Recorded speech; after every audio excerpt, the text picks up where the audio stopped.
Come with me, toy fans.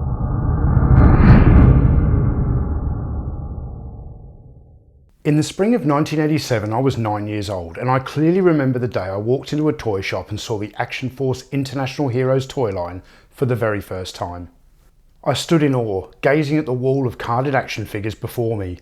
It was the card backs that grabbed my attention first, with the bright primary colours and dynamic artwork depicting each character, and at that point I hadn't realised they were in some way connected to the Palitoy Action Force line that I'd collected years earlier. The packaging designs were so wildly different that I thought I was looking at an entirely new toy line.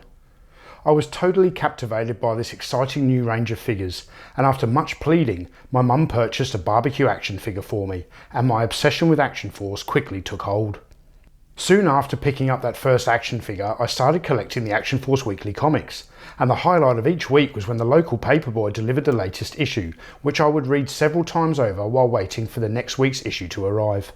I also joined the Action Force Members Club and sent away for my prized membership pack. I soon amassed a quite large collection of Action Force toys, and by that Christmas I had every single figure from the 1987 range except for Storm Shadow, who was exceedingly difficult to find in toy shops due to his popularity. I was also lucky enough to get the Ore Striker and Cobra Stinger, as well as receiving the Cobra Hydrofoil as the big Christmas gift from my parents.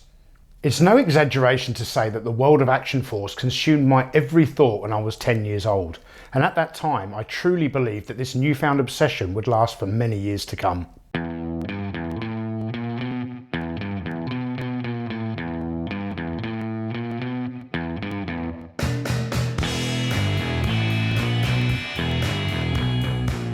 Hello Action Force fans, my name is Tony and welcome back to the Analog Toys YouTube channel. In the summer of 1988 I would be turning 11, and in the build up to my birthday my parents took me to our local toy shop, Gamley's, to get an idea of what I was interested in. My parents had done this many times before, but this was the first time they said, "Choose whatever Action Force vehicle you want, we'll buy it today and hold on to it until your birthday." My parents had never done this before, so I started scanning the toy shop shelves like a Terminator hunting his target in the Tech Noir nightclub. I already knew what I wanted. I'd seen it in the catalogues, the Action Force Havoc, but it was nowhere to be seen. In my adolescent haste, I was suddenly overwhelmed with the feeling that I had to pick something, anything, in order to not be empty-handed on the morning of my birthday. I looked around for another choice before finally landing on Sergeant Slammer with his Triple T, which stands for Tag Team Terminator. Now you didn't hear that wrong. Sergeant Slaughter's name was changed to Sergeant Slammer because the name Slaughter was deemed too violent for the UK market. Also, Sergeant Slaughter the wrestler wasn't well known in the UK, so the name change wouldn't really impact any marketing opportunities. It does, however, make for some hilarious overdubs in the Action Force cartoons. Wait a minute, Slammer. The Force have gotten careless and sloppy. Why don't you stick around and train them? Why? You've already got the best men available. No, I want you to stay and whip them into shape. My parents bought me Sergeant Slammer with Triple T and took it home, but my birthday wasn't for another 2 weeks, so I would have to wait all that time before I would realise what a mistake I had made. On the 30th of June 1988 I received my Sergeant Slammer action figure and Triple T vehicle, and I rapidly ripped open the present and assembled the vehicle. When I was finished, my 11-year-old heart sank. What an utterly disappointing toy the Triple T turned out to be. The Sergeant Slammer action figure did its job, but in my mind he could never compete with a figure like Flint, and the Triple T was a failure on almost every level. One of the things I loved about the early Action Force toys was the realism, and how almost every figure and vehicle was copied from a real-world military example. But even at the age of 11 I was aware that Sergeant Slammer's Triple T was more fantasy than reality, and my expectation was far away from the product that Hasbro actually delivered. The tracks of the Triple T were injection moulded and didn't operate like real tank tracks should, with cheap little wheels being clipped in underneath a solid track so the vehicle could be pushed along the ground. The Tag Team Terminator came with dual laser cannons, twin side-mounted missiles, and a removable engine cover, which is often missing, with this example actually being a fan-made resin copy of the original accessory. The Triple T has 2 foot pegs so that other Action Force members can ride on each side. However, the worst aspect of the Triple T is the driver's position, which provides Sergeant Slammer with almost zero protection from enemy fire. What's the point of all the armour plating if the vehicle can't protect a single driver?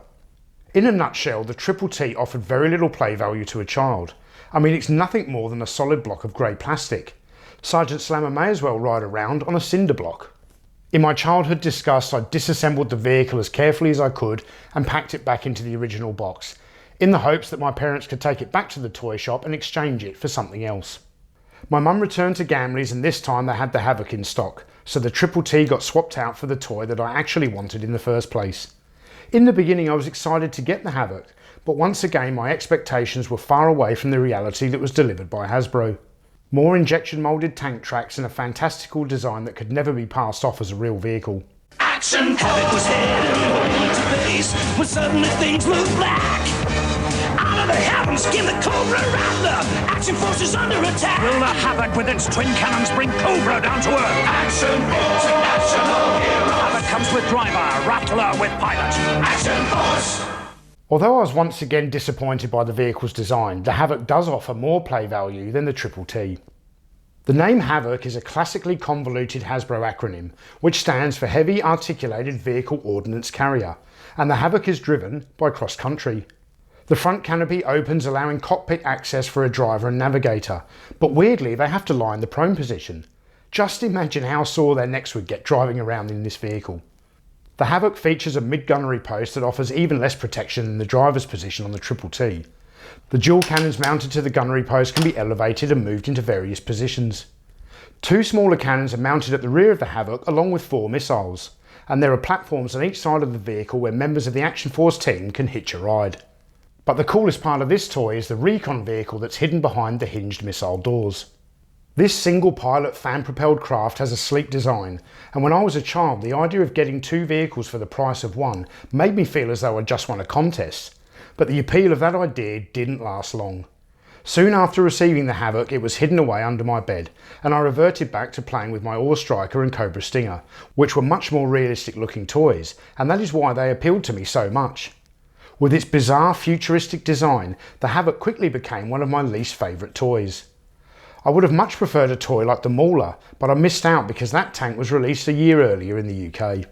For the first time in my childhood I'd been massively let down by a toy line that I loved, and not once, but twice. A child should be enthralled by fantasy, but not at the sake of the realism that keeps their imagination grounded, and in 1988 Hasbro lost their grip on this. Later that year I started collecting Rambo toys.